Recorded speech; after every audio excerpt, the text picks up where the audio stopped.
England, 1815. Rain lashed against the tall windows of Thornfield Manor as Miss Eleanor Winters stood with trembling hands clasped before her in the suffocating warmth of the drawing-room. Despite the cheerful fire crackling in the marble hearth and the rich crimson draperies adorning the walls, Eleanor felt a chill permeate her very soul as the Duchess of Westmoreland circled her like a predatory cat toying with a cornered mouse. At 22, Eleanor had known her share of hardship since her scholar father had died, leaving nothing but debts and precious books, yet nothing had prepared her for this moment of absolute humiliation. The Duchess, a woman of imposing height and aristocratic features that might once have been beautiful before years of sneering had hardened them into cold disdain, paused to examine Eleanor from head to toe, her gaze lingering critically on the modest blue muslin gown that represented the very best of Eleanor's meagre wardrobe. With each passing second of scrutiny, Eleanor felt herself diminish further, her position as governess to the neighbouring Thornfield children suddenly feeling more precarious than ever before. When the Duchess finally spoke, her voice cut through the room like winter frost, each syllable precisely formed to inflict maximum damage to the young woman's dignity. "You are too poor to marry my son," she declared, the words falling like physical blows upon Eleanor's already fragile composure. "A governess with no connections? Preposterous. My son requires a wife of proper breeding and fortune, not some penniless nobody who has clearly set her cap at him most shamelessly." The Duchess reached into a small silk purse hanging from her wrist and withdrew a folded banknote, pressing it into Eleanor's palm with fingers cold as marble, despite the overheated room. "This should compensate for any disappointment you may feel at the termination of whatever understanding you believed existed between you and Lord Thornfield." The tears Eleanor had been desperately fighting threatened to spill over, but she bit the inside of her cheek until she tasted blood, determined not to give the Duchess the satisfaction of seeing her weep. The banknote burned in her palm like a brand of shame, yet Eleanor knew her precarious financial situation left her little choice but to accept this insulting payment. The Duchess continued her verbal assault, detailing the lineage of the Westmoreland family stretching back to William the Conqueror and emphasizing how someone of Eleanor's common background could never hope to meet the standards required of those who married into such noble blood. Each word drove Eleanor further into despair as she realized how foolish she had been to believe that Lord Thornfield's attentions had been sincere, that his letters and smiles and gentle conversations in the garden might truly lead to a future together. The drawing-room that had seemed merely warm when she entered now felt positively stifling, the ornate furniture and priceless paintings on the walls serving as harsh reminders of the vast gulf in station between herself and the family whose matriarch now stood destroying her dreams with such cold efficiency. Eleanor fought to maintain her composure, to keep her spine straight and her chin lifted, even as her heart shattered into countless pieces within her breast. The moment Eleanor escaped the suffocating confines of the drawing-room, her carefully maintained composure shattered like fine china, dashed against stone. She fled through the servants' passage and out into the rain-soaked gardens, grateful that the downpour might disguise the hot tears now streaming freely down her face. The formal rose garden, normally so pristine and orderly, mirrored her own disarray as wind whipped through the carefully tended beds, scattering crimson petals across the gravel paths like droplets of blood. Eleanor ran until her lungs burned, until she reached the small stone bench tucked beneath a weeping willow at the furthest edge of the property, where she finally allowed herself to collapse. Rain soaked through her thin blue muslin within moments, plastering her chestnut curls to her neck and shoulders, but Eleanor welcomed the cold as a counterpoint to the burning humiliation that scorched her from within. The banknote remained clutched in her fist, crumpled now beyond recognition, yet she could not bring herself to either discard it or smooth it carefully away. £5, a fortune to someone in her position, enough to see her through several months should she lose her position as governess, which now seemed entirely possible given the Duchess' interference. What bitter irony that her salvation and her shame should be contained in the same small piece of paper. Eleanor uncurled her fingers, watching as raindrops fell upon the crumpled note, blurring the ink slightly.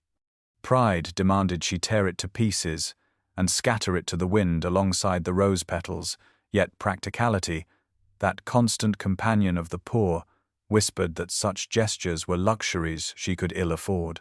Her mother had passed 2 winters ago, after a lingering illness that had consumed their meager savings, and her father had followed within the year, leaving Eleanor entirely alone in the world, save for the distant cousin who had secured her this position at Thornfield. "I may be poor, but I am not without dignity," she whispered, her words immediately snatched away by the gusting wind. The rain continued to fall, mingling with her tears until she could no longer distinguish between them, washing away the outward signs of her distress, even as the pain continued to pulse within her breast. Gradually, as the initial shock of the Duchess' cruelty faded, Eleanor felt a different emotion rising within her chest, a slow-burning anger that warmed her chilled limbs more effectively than any fire could have done. Who was this woman to judge her worth by the contents of her purse rather than the content of her character? What right had she to dismiss years of education and gentle upbringing simply because they had not come with a fortune attached? Eleanor slowly rose from the bench, her sodden skirts heavy around her ankles, and carefully folded the banknote, tucking it into her small reticule. She would neither destroy it in a futile gesture, nor spend it unless absolute necessity demanded it. Instead, she would keep it as a reminder that wealth and title did not confer nobility of spirit, and that true dignity came not from one's circumstances, but from how one faced them. The rain intensified, driving Eleanor to seek shelter in the small stone pavilion at the eastern edge of the rose garden. She had scarcely settled onto the marble bench inside when a tall shadow darkened the entrance, causing her heart to stutter with alarm.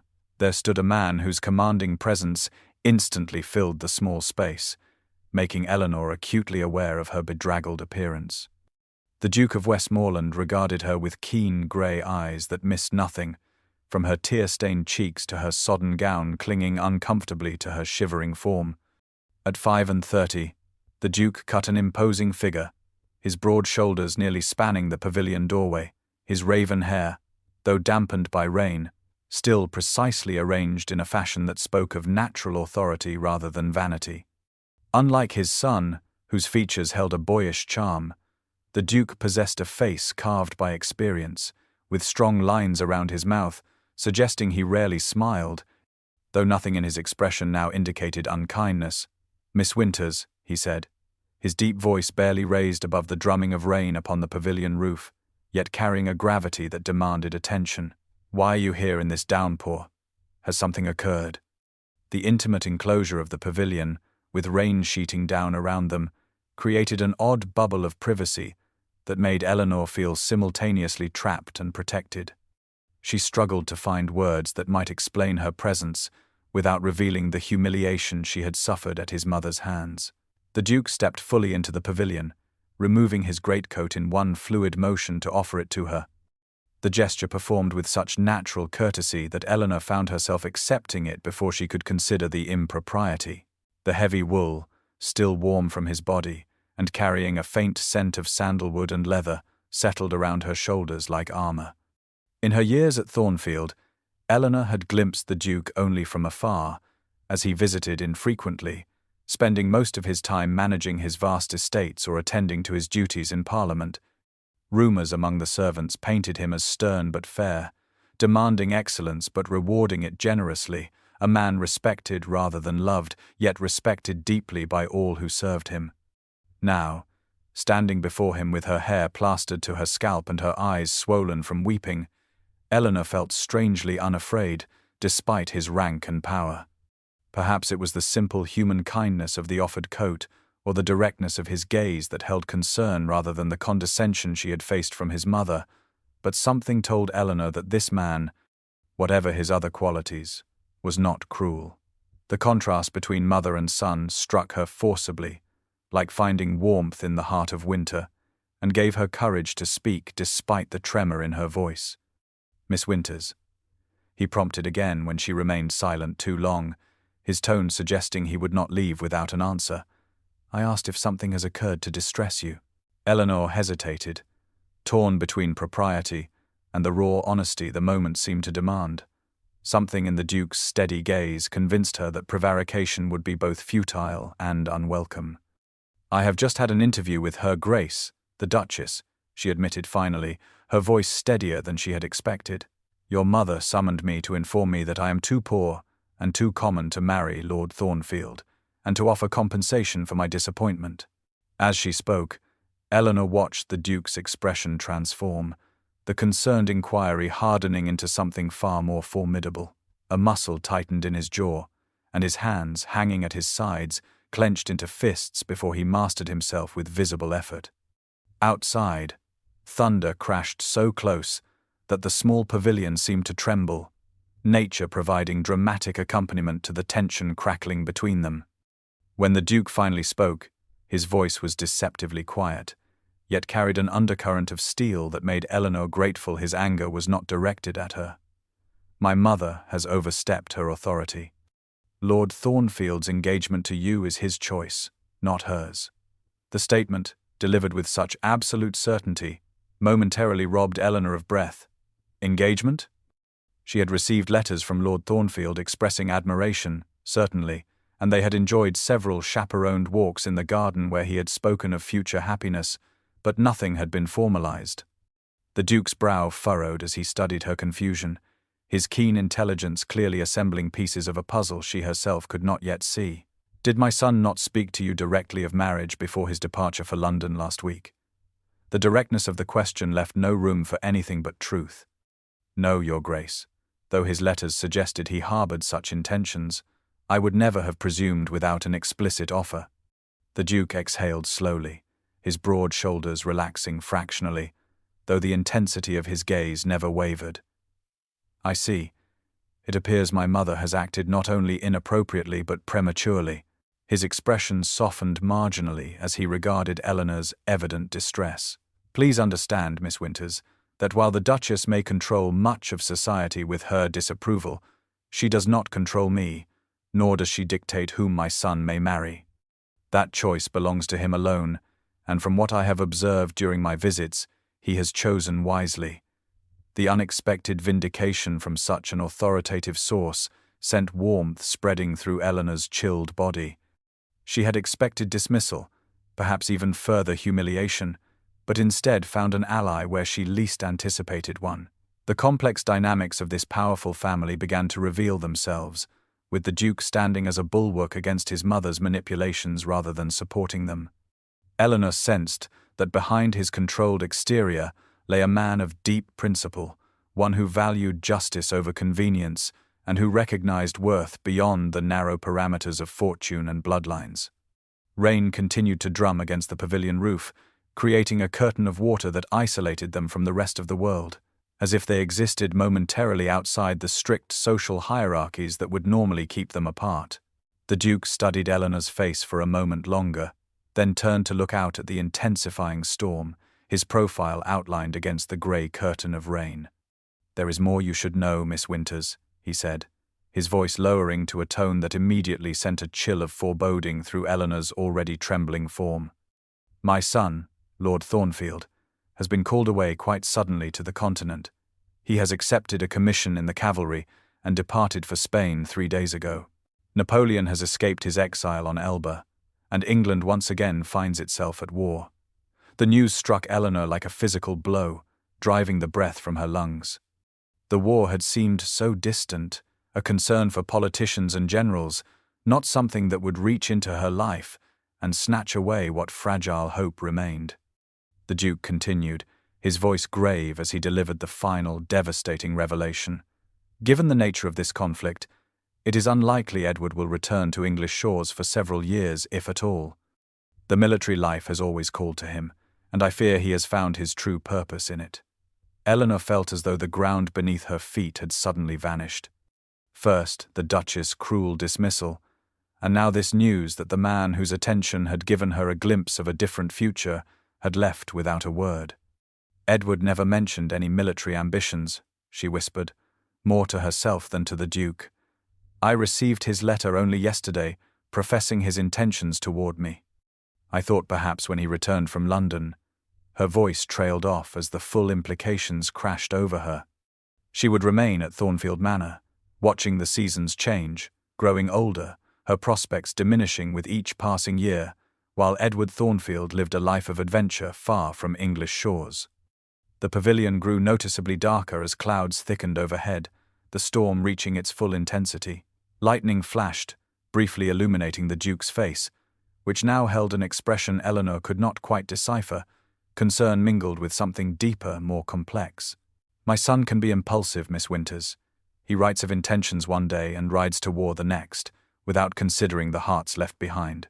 Outside, the wind had risen to a howl, bending the rose bushes nearly to the ground and stripping petals that whirled through the air like pale ghosts.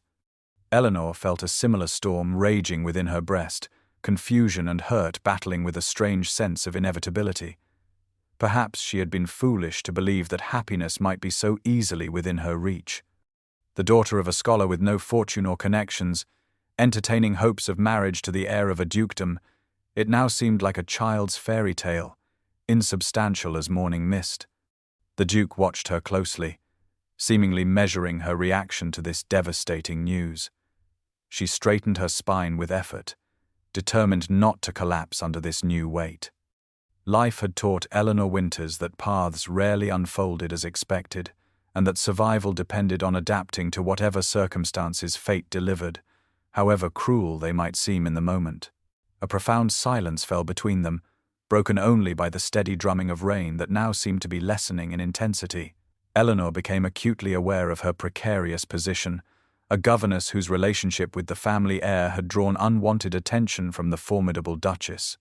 Her position at Thornfield would become untenable once news of this morning spread, yet the prospect of seeking another post with a reference tainted by scandal filled her with dread. The Duke cleared his throat, drawing her attention back to his imposing figure, though his expression had softened noticeably. "Miss Winters," he began, his deep voice measured and deliberate, "I find myself in a position to offer you a solution that may prove mutually beneficial. My sister, Lady Catherine, resides at Westmoreland Hall and is in need of a companion. Her health has been delicate since childhood, confining her largely to the estate, and her previous companion recently married. I believe someone of your intelligence and gentle manner would suit her admirably." Eleanor blinked in surprise, this unexpected offer momentarily rendering her speechless.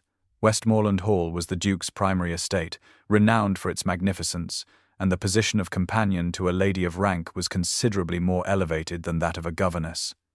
Yet pride warred with practical necessity within her breast, for accepting felt dangerously close to admitting defeat, to fleeing from difficulty rather than facing it with courage.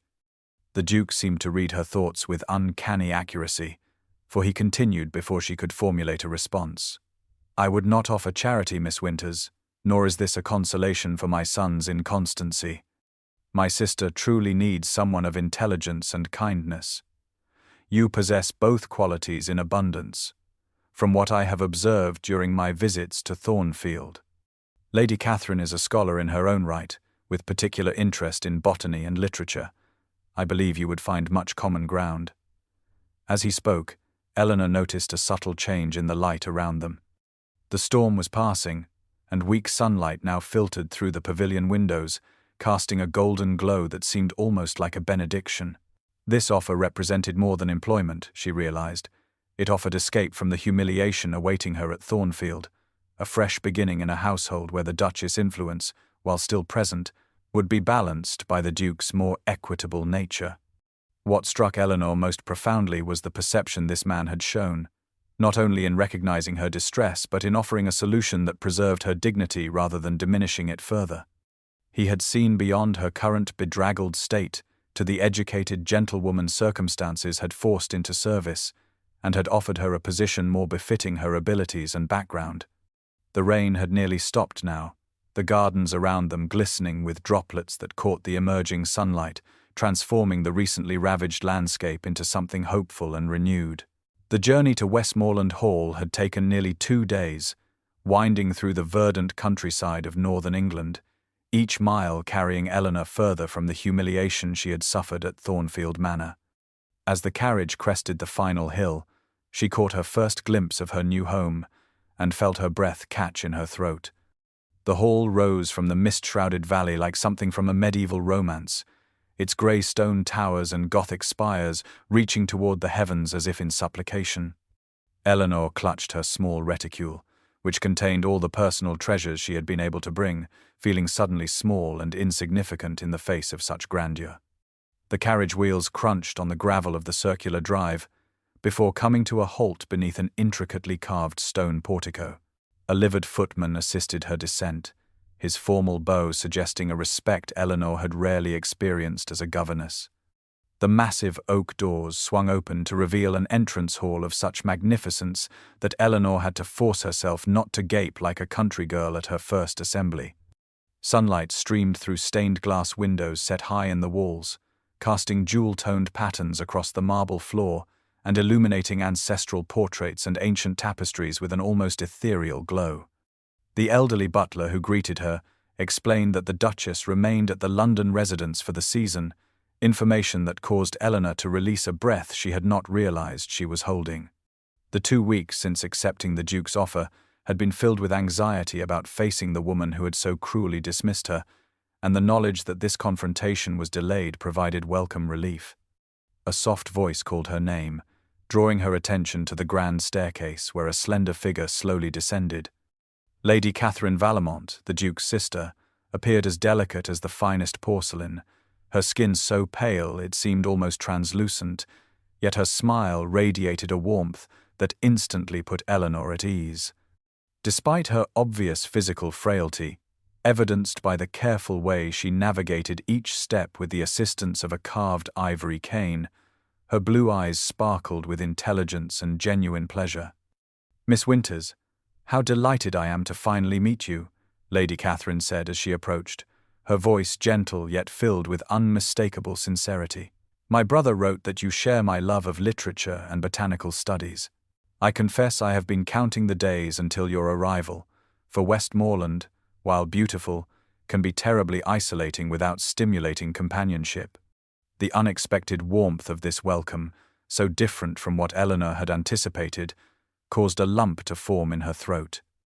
Lady Catherine, seemingly sensing her emotion, linked her arm through Eleanor's with natural ease, as if they were already dear friends rather than mistress and paid companion. As Lady Catherine led her through the magnificent hall, pointing out features of interest and sharing amusing anecdotes about her ancestors, Eleanor felt something within her begin to unfurl, like a flower turning toward unexpected sunshine after a devastating storm. A fortnight passed at Westmoreland Hall with such surprising swiftness that Eleanor scarcely noticed the transition from newcomer to established resident.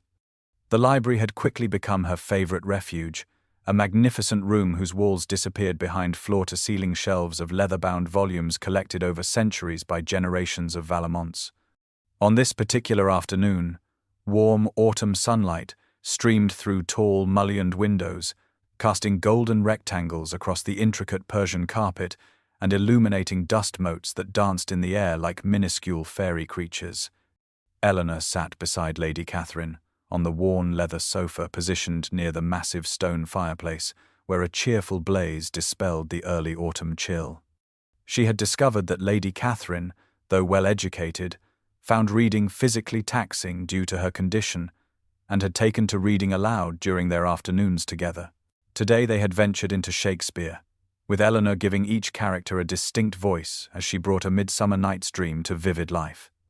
So engrossed were both women in the magical forest of Athens that neither noticed the library door opening nor the tall figure who paused on the threshold, arrested by the tableau before him.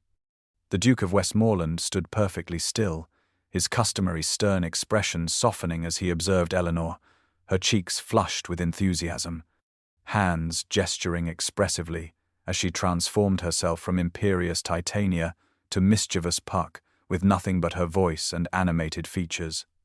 His sister, usually so pale and reserved, was laughing with unrestrained delight, her eyes brighter than he had seen them in years.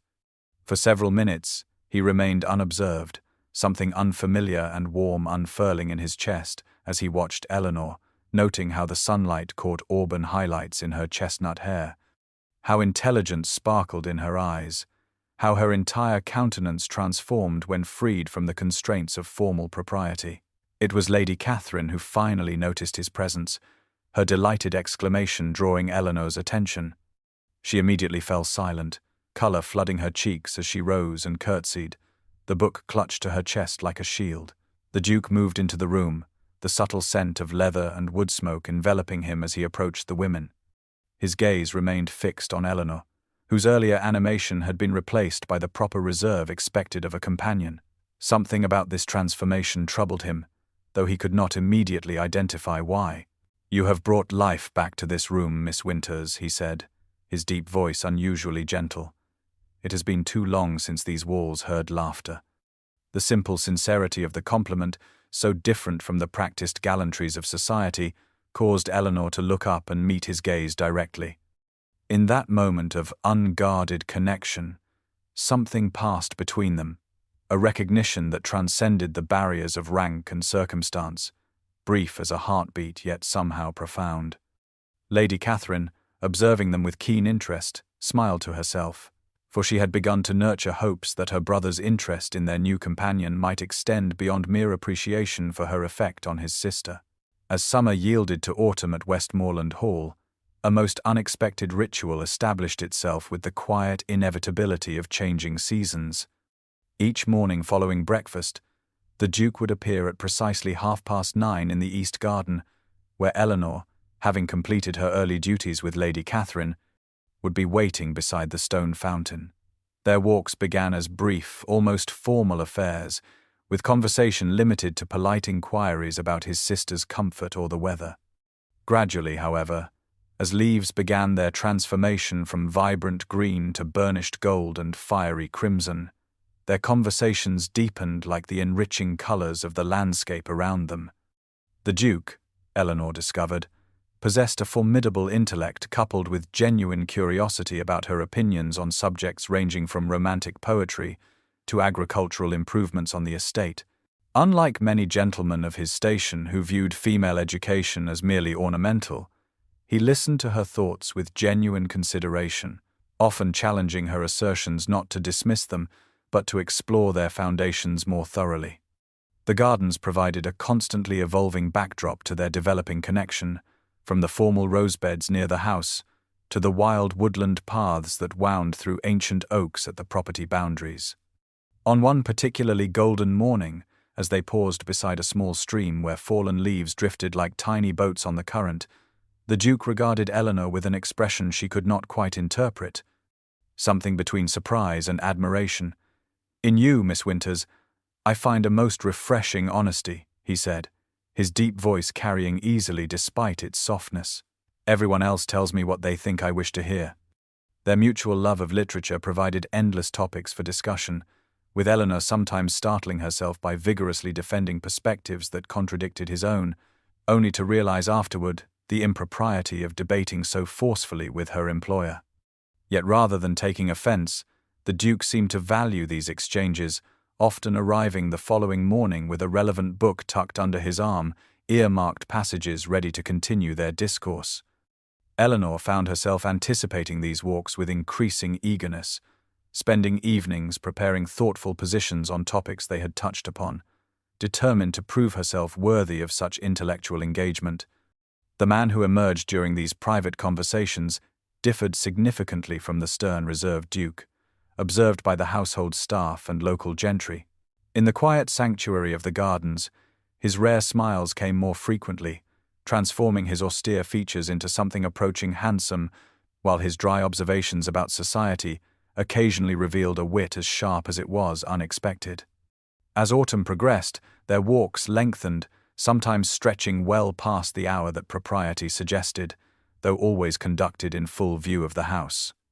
Neither acknowledged the subtle transformation occurring between them, how their initial employer-employee formality had developed into something more complex and potentially dangerous, a connection of minds that threatened to become a connection of hearts, if left unchecked. The peace that had settled over Westmoreland Hall shattered one crisp October afternoon when the Duchess of Westmoreland arrived in a flurry of silk and outrage, her elaborate travelling carriage sending gravel flying as it came to an abrupt halt before the main entrance. Eleanor had been assisting Lady Catherine with correspondence in the morning room when the commotion drew them to the window, the blood draining from both their faces as they recognized the ducal crest emblazoned on the carriage door. The Duchess had not been expected until Christmas, her London season typically extending well into late autumn, and her sudden appearance boded ill for the delicate harmony that had developed in her absence. Eleanor scarcely had time to retreat to her chambers before a summons arrived, delivered by a pale-faced maid who could barely meet her eyes. The formal dining room, rarely used for anything less than grand entertainments, had been chosen as the battlefield for this confrontation, its cavernous dimensions and imposing ancestral portraits lending gravity to the scene. The Duchess stood like an avenging fury beside the massive fireplace, her travelling clothes exchanged for a gown of midnight blue that emphasized the cold fire in her eyes as Eleanor entered. "You dare show your face in my home after attempting to ensnare my son," she hissed, advancing with such menace that Eleanor instinctively stepped backward. "I dismissed you once, you conniving little fortune hunter, yet here I find you having wormed your way into my daughter's confidence while I was absent." Only the timely arrival of the Duke prevented further verbal assault, his tall figure appearing in the doorway with a suddenness that suggested he had been summoned by some sixth sense that his protection was needed. Without hesitation, he positioned himself between Eleanor and his mother, his broad shoulders forming a physical barrier that spoke more eloquently than words of his determination to shield her from harm. "Mother, Miss Winters is here at my invitation," he stated, his quiet voice carrying more authority than the Duchess' shrill accusations. "You will treat her with the respect she deserves as a valued member of this household." The Duchess recoiled as though struck, her gaze darting between her son and Eleanor with dawning comprehension that transmuted rapidly into calculating rage. A tense silence descended upon the room, broken only by the occasional pop and hiss of logs burning in the massive fireplace, casting dancing shadows across the polished mahogany table, where servants had begun to lay out silver and crystal for the evening meal. Lady Catherine joined them minutes later, her entrance carefully timed to prevent further direct confrontation, yet the atmosphere remained charged throughout dinner, the Duchess alternating between glacial silence and barbed comments, thinly disguised as pleasantries. Eleanor maintained her composure through sheer force of will, aware that each coolly deflected insult impressed the Duke, whose watchful gaze seldom left her face. By meal's end, battle lines had been clearly drawn, with the Duchess on one side, Eleanor and Lady Catherine on the other, and the Duke standing as both buffer and judge between the factions. The stakes of this domestic war, now elevated far beyond a companion's position, to encompass the very heart of the Valmont family dynamics. 2 days after the Duchess' arrival, a letter bearing the seal of the War Office arrived at Westmoreland Hall, delivered by a grim-faced messenger who refused refreshment before continuing his journey. The butler presented it on a silver tray during breakfast, the heavy cream envelope seeming to pulsate with ominous significance against the polished surface. The Duke recognized the seal immediately, his face draining of color as he accepted it with steady fingers that belied the sudden tension in his shoulders. Eleanor watched, heart hammering against her ribs, as he broke the wax and unfolded the single sheet within, his grey eyes scanning the contents with increasing gravity.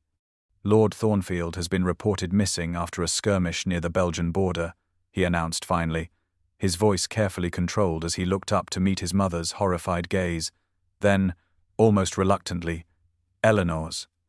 The Duchess immediately dissolved into theatrical lamentations that required her to be escorted to her chambers by concerned ladies' maids, while Lady Catherine pressed her handkerchief to trembling lips, genuine concern for her nephew, evident in her gentle eyes. Eleanor sat frozen, aware that every person present expected grief from her, the woman presumed to have captured Lord Thornfield's heart, yet finding within herself only a distant, hollow sadness more appropriate for an acquaintance than a beloved. That night, alone in her modest bedchamber where moonlight cast long shadows across the simple furnishings that befitted her station, Eleanor confronted the truth she had been avoiding for weeks.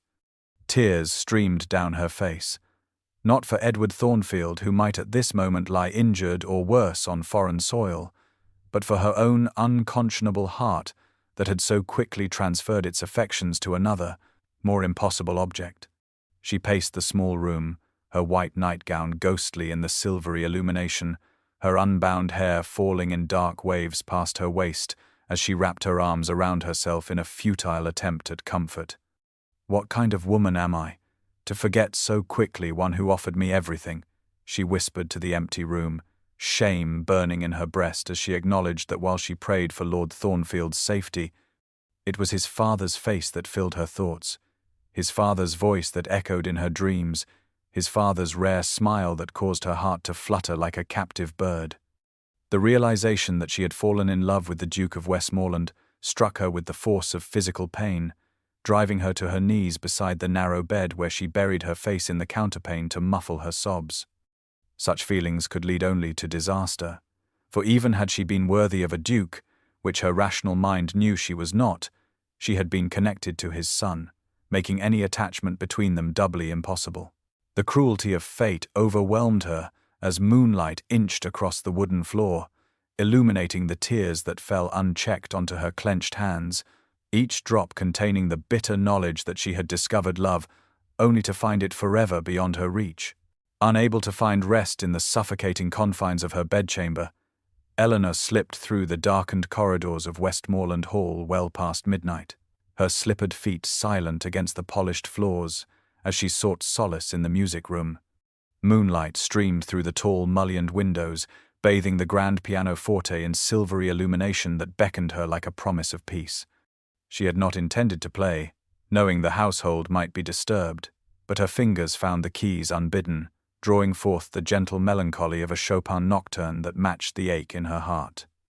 The music flowed from her like a confession, each note carrying the burden of emotions too complex for words, unaware that her solitude had been breached until a shadow fell across the moonlit keys. The Duke stood in the doorway, his tall figure unmistakable even in the dimness, still fully dressed despite the late hour, suggesting he too had found sleep elusive. Eleanor immediately ceased playing, rising in embarrassment to apologize for the disturbance, but he gestured for her to continue, moving into the room with quiet grace that belied his imposing stature. She resumed her place at the instrument, though her fingers trembled slightly as he took a seat in the window embrasure nearby, his face half illuminated by moonlight, half hidden in shadow as the nocturne filled the space between them, with exquisite melancholy. When the final notes faded into silence, neither spoke immediately, the night wrapping around them like a protective cloak, creating an intimacy outside the rigid constraints of daylight propriety. It was the Duke who finally broke the silence, his deep voice gentle as he observed that music often expressed what words could not, particularly when the heart was troubled. Something in his tone, in the unusual softness of his normally stern countenance, loosened the careful control Eleanor had maintained, words spilling forth in a whispered rush about her confusion, her guilt over feeling so little genuine grief for Lord Thornfield, while her heart had betrayed her by forming attachments where it should not. She expected judgment, perhaps even dismissal, yet when she dared raise her eyes to his face, she found only understanding in his steady gaze. The Duke moved then to stand beside the pianoforte, moonlight silvering his dark hair, as he spoke words that forever altered the landscape between them, stating quietly that he believed the heart knew its true home. Eleanor, and perhaps his son, had merely been a path that led her here. The sound of her given name on his lips, spoken with such tender intimacy, sent a tremor through her entire being. The formal barrier that had separated them, crumbling like ancient walls, no longer able to withstand the force of what grew between them. In that moonlit moment, with soft piano notes still echoing in the air around them, something irrevocable shifted, a recognition neither could any longer deny nor retreat from, whatever consequences might follow. The news arrived with the Morning Post 1 week later, a letter bearing foreign stamps and the unmistakable handwriting of Lord Thornfield himself. The household, gathered in the morning room, its cheerful yellow walls and chintz-covered furniture providing stark contrast to the somber atmosphere as the Duke broke the seal and read the contents aloud. Lord Thornfield was alive and well, having been rescued by Spanish allies following the skirmish that had separated him from his regiment. However, rather than returning immediately to England, he had fallen deeply in love with Doña Isabella Navarro, daughter of a Spanish nobleman who had sheltered him during his recovery, and had married her in a small ceremony at her family chapel. They would remain in Spain indefinitely, as Lord Thornfield had accepted a diplomatic position with the British envoy in Madrid. Stunned silence followed this revelation, broken only by the rhythmic lashing of autumn rain against the tall windows and the crackling of logs in the marble fireplace. The Duchess, who had maintained a frigid civility since her arrival, finally erupted with the venom she had been nurturing. "This," she declared, pointing an accusatory finger at Eleanor, "is your doing. Your coldness drove my son away. Your obvious fortune-hunting schemes disgusted him so thoroughly he fled to the continent and married a foreigner rather than fulfill his obligations." Eleanor felt the eyes of every person in the room turn toward her.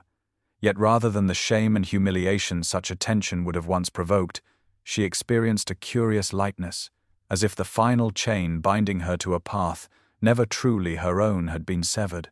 Meeting the Duchess' glare with steady composure, Eleanor spoke words that surprised even herself with their quiet conviction. "Your son found love, Your Grace. Should that not be cause for celebration rather than blame? No one deserves happiness more than Lord Thornfield, whose kindness to me I shall always remember with gratitude." The Duchess' face contorted with outrage at this unexpected defiance from a woman she considered far beneath her, but before she could respond, the Duke intervened, his expression revealing a complex mixture of relief and something more personal that caused Eleanor's heart to quicken. "My son has made his choice freely, Mother, as is his right," he stated, his gaze never leaving Eleanor's face. "We shall send our congratulations and welcome Doña Isabella to the family when they eventually return to England." Lady Catherine, who had observed the exchange with keen interest, reached out to squeeze Eleanor's hand in silent support, while the Duchess swept from the room in a rustle of expensive silk, her defeat in this particular battle evident to all present. Eleanor remained outwardly composed, though inwardly she marveled at the strange workings of fate that had simultaneously released her from a commitment she had not sought and revealed a strength within herself she had not known she possessed. The evening of the Westmoreland Harvest Ball arrived with all the pageantry befitting one of the premier social events in the county, the grand tradition restored after years of neglect following the death of the previous Duchess. Eleanor had initially assumed she would assist Lady Catherine with preparations before retreating to her chambers as befitted her position, until the Duke himself had appeared at the library doorway 3 days prior to inform her that she would attend not as an employee but as an honored guest. Lady Catherine, delighted by this development, had immediately offered the loan of a gown, insisting that her companion deserved this rare opportunity for enjoyment after weeks of devoted service.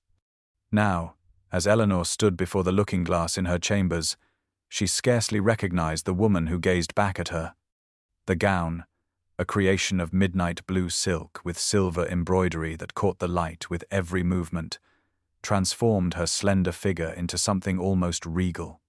Lady Catherine's maid had arranged her chestnut hair in an elegant style, adorned with a single silver ornament, while the confidence that had gradually blossomed during her time at Westmoreland Hall added a glow to her complexion that no cosmetic could have achieved. The great ballroom of Westmoreland Hall glittered with the light of hundreds of beeswax candles reflected in gilt-framed mirrors and crystal chandeliers, their warm illumination complementing the autumn decorations of russet leaves and golden wheat sheaves artfully arranged throughout the space. Local nobility and gentry filled the room, their jewels and finery creating a kaleidoscope of color against the cream and gold decor as the orchestra played from the musicians' gallery overlooking the polished floor. Eleanor paused at the entrance, momentarily overwhelmed by the splendor and the knowledge that every eye would turn toward her as she descended the marble staircase. The Duke stood at the bottom of the stairs, engaged in conversation with an elderly baronet, his tall figure commanding in formal black evening attire that emphasized the breadth of his shoulders and the distinguished silver threading through his dark hair at the temples. As if sensing her presence, he glanced up, the words dying on his lips as he beheld her. The naked admiration in his gaze gave Eleanor courage to begin her descent, each step measured and graceful as Lady Catherine had instructed during their hasty preparations. When she reached the final step, the Duke extended his hand to assist her, his fingers warm and steady against her gloved palm. "You outshine every star in the sky tonight," he murmured, his voice pitched for her ears alone despite the crowd surrounding them. The public acknowledgement of her elevated status could not have been clearer had he announced it aloud, for he led her not to the sidelines where companions typically observed festivities, but directly into the first quadrille, positioning her at his side where a hostess or honored guest would traditionally stand, his actions declaring to all present that Miss Eleanor Winters held a place of singular importance in the household and heart of the Duke of Westmoreland. The euphoria of the evening could not last, for the Duchess of Westmoreland had observed her son's unprecedented attention to Eleanor with mounting fury, biding her time until the moment was right to strike with maximum effect. That moment arrived during a brief pause between dances, as Eleanor stood conversing with Lady Catherine and several local gentry who had been drawn by curiosity to the mysterious young woman who had captured the Duke's favor. The Duchess approached with the deceptive smoothness of a cobra, her crimson gown rustling ominously against the polished floor, jewels glittering at her throat and wrists like armor as she positioned herself within the circle, interrupting the conversation with practiced precision. "I believe our guests might appreciate knowing more about Miss Winters' background," she announced, her voice pitched to carry beyond their immediate group, drawing the attention of nearby dancers who stilled to listen. Her father was a failed scholar who died in debt, leaving his daughter to seek employment as a governess to avoid the poorhouse. She attempted to secure her future through my younger son, and having failed there, has now clearly set her sights on a greater prize. The Duchess' words fell like stones into still water, ripples of whispers spreading outward as the orchestra faltered, musicians sensing the sudden tension that gripped the ballroom. Eleanor felt the physical impact of every eye turning toward her, the weight of judgment and speculation threatening to crush her newly found confidence. For one terrible moment, she was again the trembling governess in the drawing room at Thornfield Manor, diminished by cruel words designed to remind her of her place. Yet something had changed within her during these months at Westmoreland Hall, a strength born of being truly seen and valued by those whose opinions mattered most. Drawing herself to her full height, Eleanor met the Duchess' contemptuous gaze directly, her voice clear and steady as it carried through the now silent ballroom. "I am the daughter of a scholar and a loving mother," she acknowledged, her words gathering power with each syllable. "My father dedicated his life to knowledge rather than fortune, and while that choice left me without material wealth, it provided riches of mind and spirit that cannot be taken away. I may lack fortune, Your Grace, but I have never lacked character." The simple dignity of her response hung in the air, touching even those who had been prepared to enjoy the spectacle of her humiliation. Lady Catherine reached out to clasp Eleanor's hand in silent support, while several of the county gentry who had initially drawn back now stepped closer, their expressions transformed from curiosity to respect. The Duchess stood momentarily speechless, her carefully orchestrated attack having produced an outcome entirely different from what she had intended, for in attempting to diminish Eleanor, she had instead revealed the smallness of her own character against the quiet nobility of her target. The tension in the ballroom crystallized into perfect stillness as the Duchess stood triumphant before Eleanor, certain her victory was complete. Then movement caught the collective eye of the assembly as the Duke of Westmoreland strode purposefully across the gleaming floor, his expression one of such controlled intensity that guests instinctively stepped aside to clear his path. He moved with the deliberate grace of a man who had reached a momentous decision, his tall figure commanding attention with each measured step. Upon reaching Eleanor, he took her gloved hand in his and raised it to rest upon his arm in a gesture of unmistakable possession and protection, the simple action declaring his allegiance more eloquently than words ever could.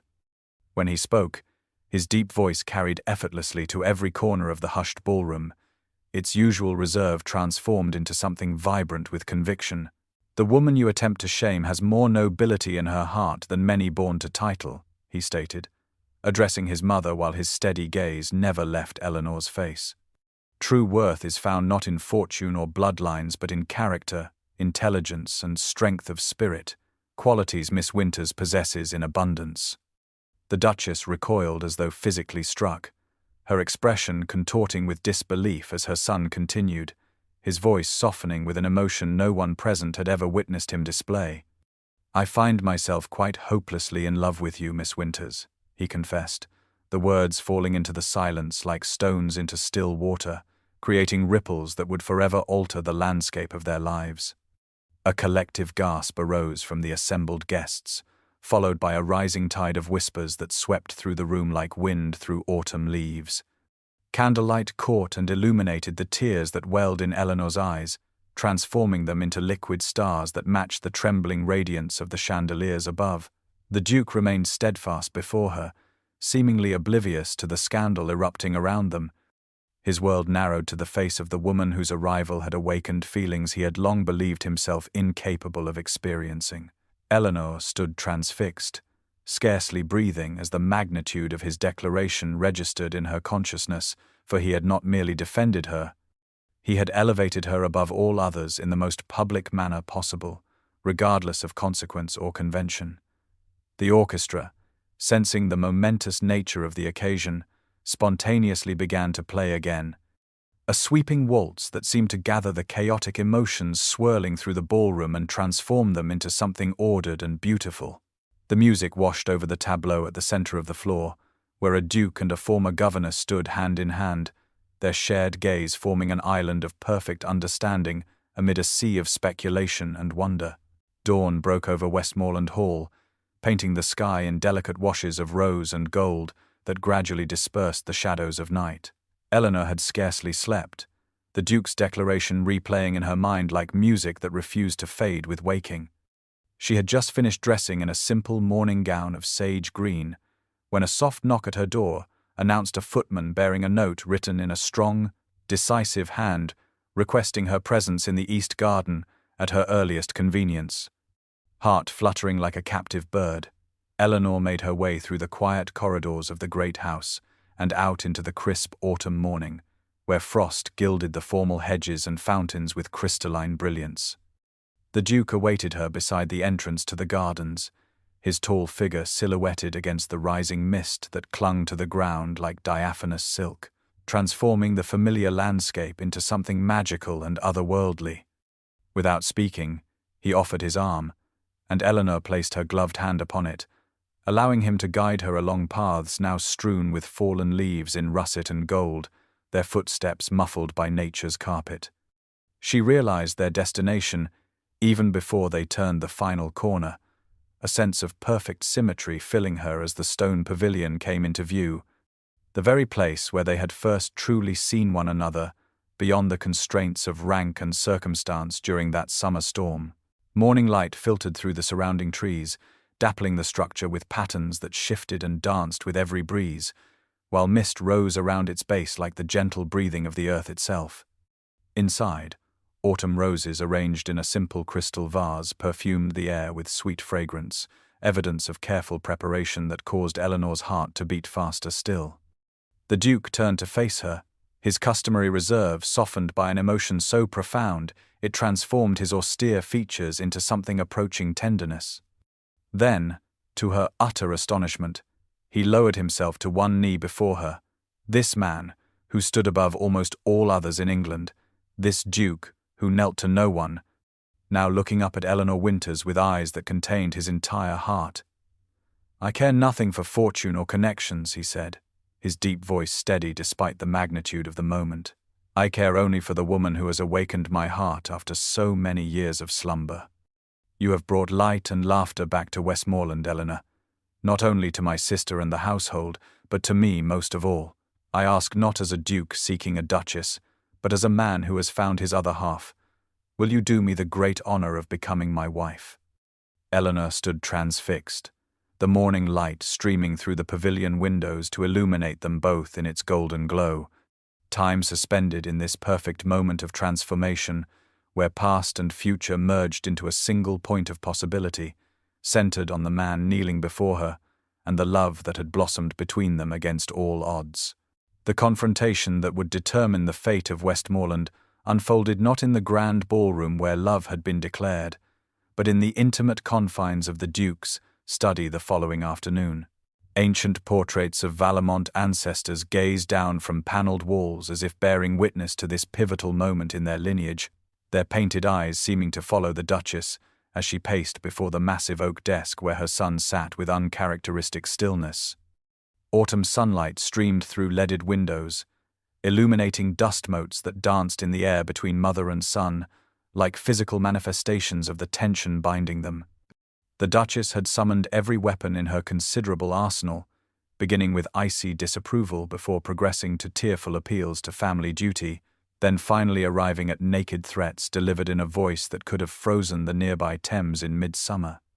"If you persist in this madness, this unsuitable alliance with a penniless nobody, I shall be forced to take drastic measures," she declared, her jeweled fingers gripping the back of a leather chair until her knuckles whitened. "The Westmoreland fortune is largely mine to control until my death, and I will not hesitate to disinherit you entirely if you bring such disgrace upon our name. Family connections cultivated over centuries will be severed. Doors once open to you will close forever, and you will find yourself with nothing but a title and an empty treasury."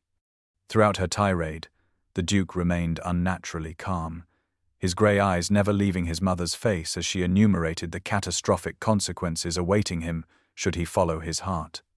When she finally paused for breath, her chest heaving with emotion, he rose to his full height, his quiet dignity forming a stark contrast to her passionate display. "Then I shall be merely the happiest man in England rather than the richest," he replied, his deep voice carrying absolute conviction. "Westmoreland will survive, as it has survived wars, plagues, and civil strife. The land remains productive, the tenants loyal, and with Eleanor by my side, I shall have something no amount of wealth could purchase, a partner who values me for myself rather than my position." Something remarkable happened then, a subtle shift in the Duchess' expression as she truly looked at her son perhaps for the first time in years. She saw not the dutiful heir she had shaped and controlled, but a man of unwavering resolve whose capacity for love she had never suspected, and in that moment of recognition, something within her finally yielded. Her shoulders sagged almost imperceptibly, the fire of battle fading from her eyes as she acknowledged, without words, that this was one victory she would not claim. The silence that fell between them held neither triumph nor bitterness, merely the quiet acknowledgement that a fundamental transformation had occurred in their relationship, one that might eventually lead to understanding if not immediate reconciliation. When the Duchess finally departed, her exit lacked the dramatic flourish that had characterized her previous confrontations, suggesting that perhaps beneath her rigid adherence to tradition lay a mother who, despite everything, wanted her son's happiness after all. The small Norman church in Westmoreland village had stood for centuries, bearing silent witness to generations of local marriages, yet never before had its ancient stones observed the wedding of a duke within its modest walls. Winter sunshine streamed through stained glass windows, casting jewel-toned patterns across stone floors and oak pews as Eleanor Winters stood before the weathered altar beside the Duke of Westmoreland, her hand trembling slightly in his steady grasp.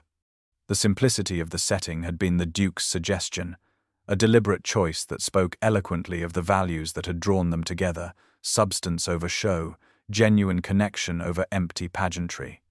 Lady Catherine stood beside Eleanor as bridesmaid, her delicate features alight with joy. A bouquet of wildflowers gathered from the estate gardens clutched in her slender hands, matching the simple blooms that adorned the church in garlands and arrangements, their natural beauty requiring no enhancement from exotic hothouse specimens.